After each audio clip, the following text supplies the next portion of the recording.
Hello student, this is Anita Rathore. Welcome to online physics classes of Symbiosia School. Now we will start mechanical properties of fluids and topic Bernoulli's equation or Bernoulli's theorem. So this is a derivation of Bernoulli's equation.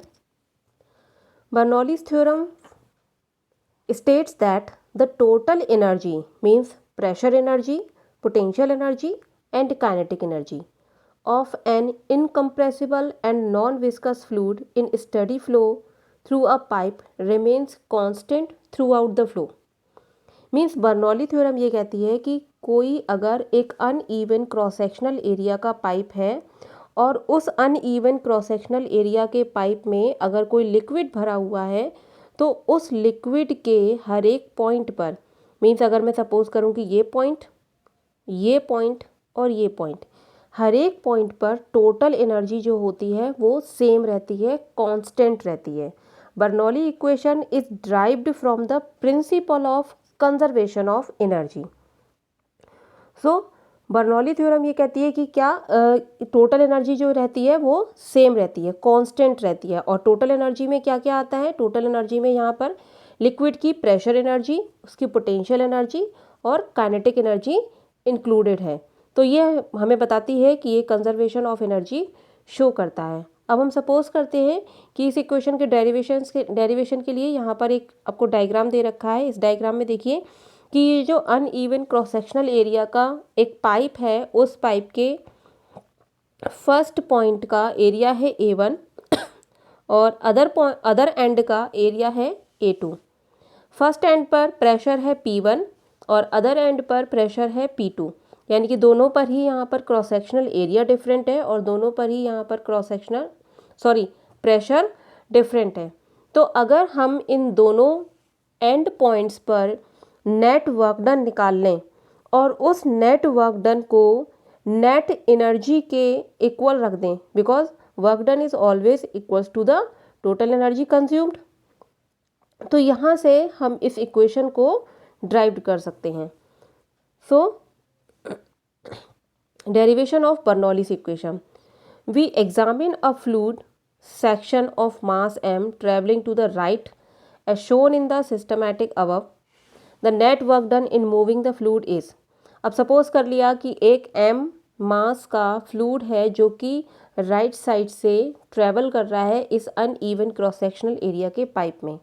तो यहाँ पर जो net work done होगा that means W equals to W1 plus W2, where W1 is the work done at the first point and W2 is the work done at the second point. And we know that work done equals to force into displacement. So यहाँ पर force हम suppose कर लेते हैं first point पर कितना है F1 और सेकेंड पॉइंट पर है F2. बट यहाँ पर फर्स्ट पॉइंट पर जो लिक्विड है उसके थ्रू जो डिस्प्लेसमेंट हम सपोज कर रहे हैं कि 1 सेकेंड में उसके थ्रू डिस्प्लेसमेंट कितना है x1 और अदर एंड पर जो डिस्प्लेसमेंट है वो है x2. अब अदर एंड पर फोर्स और डिस्प्लेसमेंट दोनों ही ऑपोजिट डायरेक्शन में है, इसलिए हमने यहाँ पर माइनस साइन को इंक्लूड किया है. So where F denotes a force and an x a displacement, the second term picked up its negative sign because the force and displacement are in the opposite direction. But यहाँ पर हमें liquid का ना तो force नहीं दे रखा है, हमने लिक्विड का सपोज किया है प्रेशर. तो हमें प्रेशर और फोर्स में जो रिलेशन होता है उसको यूज़ करना पड़ेगा. तो we know that pressure equals to force upon area. तो यहाँ से फोर्स इक्वल्स टू आ जाएगा प्रेशर इनटू एरिया. तो हमने F1 की यहाँ पर वैल्यू पुट कर दी है P1 A1 और F2 की वैल्यू पुट कर दी है P2 A2. अब यहाँ पर ये हो गया आपका P1 A1 x1 minus P2 A2 x2. अब सेकंड जो इक्वेशन है उसमें जो ये टर्म है A1 x1 area into length या फिर एरिया इनटू डिस्प्लेसमेंट, ये क्या हो जाता है? ये आपका वॉल्यूम हो जाता है. सो हम इसको वॉल्यूम लिख सकते हैं. और किसी भी फ्लूइड का किसी क्रॉस सेक्शनल एरिया में मतलब 1 सेकेंड पर जितना वॉल्यूम उसका एंटर करेगा उतना ही यूनिट टाइम पर वॉल्यूम क्या करेगा? एग्जिट करेगा. तो यहाँ पर वॉल्यूम क्या रहेगा, सेम रहेगा, भले ही उसका एरिया और डिस्प्लेसमेंट अलग अलग है। So A1 x1 equals to A2 x2 equals to V। तो ये आपका क्या आ गया, वॉल्यूम आ गया। अब इस वैल्यू को हम इक्वेशन थर्ड और सेकंड से हम यहाँ पर पुट कर देंगे, तो ये हमारी वैल्यू आ जाएगी delta W equals to P1 minus P2 into V। So ये हमारा वर्क डन आ गया। अब हम क्या निकाल रहे हैं, अब हम निकालेंगे यहाँ पर एनर्जी। तो यहाँ पर दोनों ही एंड पर देखिए, यहाँ पर फर्स्ट जो एंड है उस पर एरिया बहुत ज़्यादा है। जब एरिया ज़्यादा होता है तो जो लिक्विड है उसकी वेलोसिटी बहुत कम होगी। तो जब वेलोसिटी कम होगी दैट मीन्स उसकी इस पॉइंट पर काइनेटिक एनर्जी भी कम होगी। अब यहाँ सेकंड जो एंड है वहाँ पर एरिया कम है, एरिया कम है तो ऑब्वियसली लिक्विड की वेलोसिटी ज़्यादा होगी। दैट मीन्स सेकंड पॉइंट पर काइनेटिक एनर्जी ज़्यादा होगी। इसी तरीके से तो यहाँ पर जो रिजल्टेंट आएगा काइनेटिक एनर्जी का, वो रिजल्टेंट हमें फर्स्ट सेकंड पॉइंट पर काइनेटिक एनर्जी से हमें फर्स्ट पॉइंट की काइनेटिक एनर्जी को माइनस करना पड़ेगा। इसी तरीके से अगर हम पोटेंशियल एनर्जी को कंपेयर करें तो सेकंड पॉइंट का या सेकंड एंड का जो हाइट है वो फर्स्ट एंड के कंपैरिजन में बहुत ज़्यादा है। तो यहाँ पर जो पोटेंशियल एनर्जी है वो सेकंड एंड पर ज़्यादा होगी फर्स्ट एंड से। तो हमें अगेन फिर से सेकंड एंड से हमें फर्स्ट एंड को माइनस करना पड़ेगा। So delta E equals to हो जाएगा E2 minus E1 equals to U2 plus K2, यानी कि सेकंड पॉइंट पर आपकी दोनों ही एनर्जीज ज़्यादा हैं, माइनस U1 प्लस K1। अब इसमें हम वैल्यू पुट कर लेते हैं। U इक्वल्स टू, U क्या है आपकी पोटेंशियल एनर्जी, ये हो जाएगा mgh, और K क्या है काइनेटिक एनर्जी, जो हो जाएगा हाफ mv स्क्वायर। तो सेकंड पॉइंट पर हमने पोटेंशियल एनर्जी पुट की mgh2 प्लस सेकंड पॉइंट पर kinetic energy half mv2 square minus first point पर potential energy mgh1 plus half mv1 square. So ये हमारी इक्वेशन इस टाइप से आ गई। अब इस इक्वेशन को थोड़ा सा हम सिंप्लीफाई कर लेते हैं। तो ये इक्वेशन हमारी जो है वो इक्वेशन को हम सिंप्लीफाई करने से पहले जो हमारा वर्क डन है, क्योंकि वर्क एनर्जी थ्योरम के according the net work done is equal to the change in the kinetic energy और the energy in the system.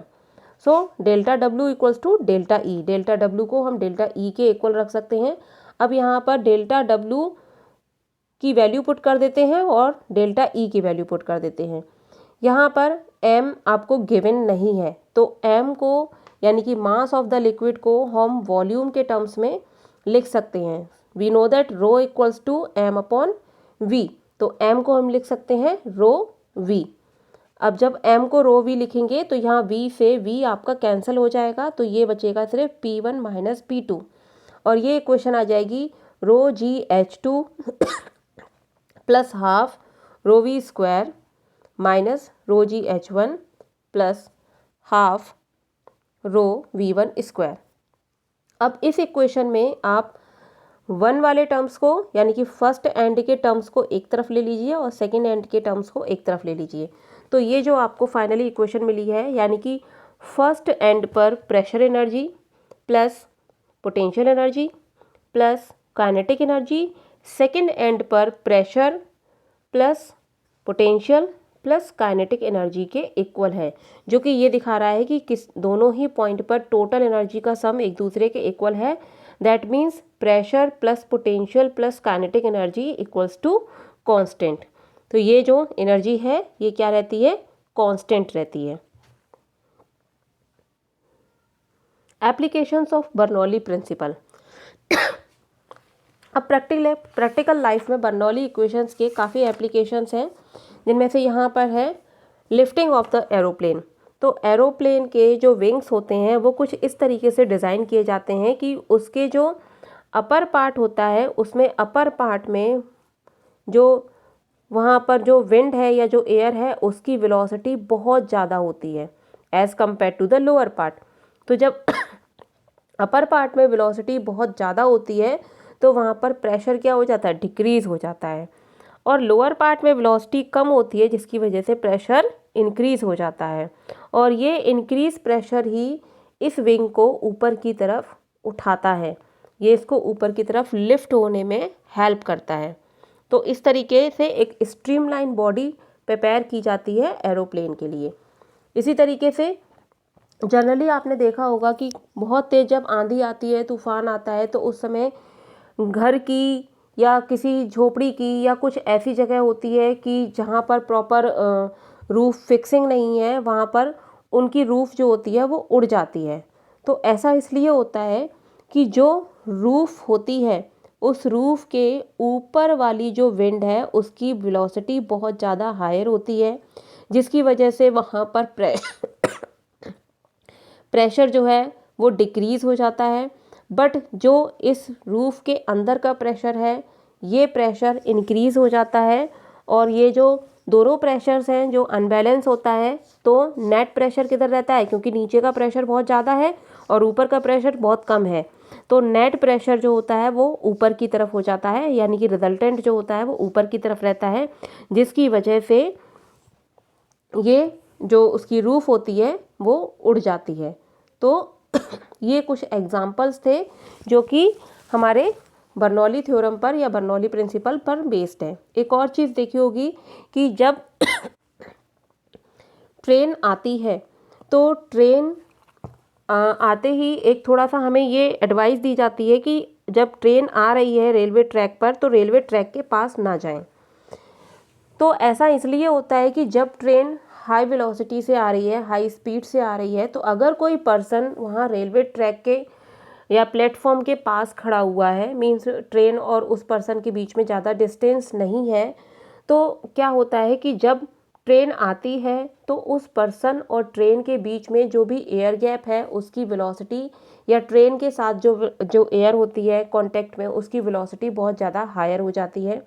Higher velocity की वजह से पर्सन और ट्रेन के बीच का प्रेशर काफ़ी लो हो जाता है और जिसकी वजह से उनके बीच का प्रेशर लो हो जाता है तो पर्सन पर अदर साइड से हाई प्रेशर लगता है, यानी कि पर्सन अपने ऊपर पीछे की तरफ से जिस डायरेक्शन में ट्रेन आ रही है या जिस तरफ ट्रेन आ रही है उसके दूसरी साइड में, अगर सपोज़ यहाँ पर ट्रेन आ रही है तो ये पर्सन है तो यहाँ पर जो है प्रेशर है वो लो हो जाएगा, बट पीछे की साइड से इस पर्सन पर बहुत ज़्यादा प्रेशर फील होता है इस पर्सन को, जिसकी वजह से उसको ये लगता है कि पीछे से उसको कोई पुश कर रहा है और वो आगे की तरफ गिर जाएगा।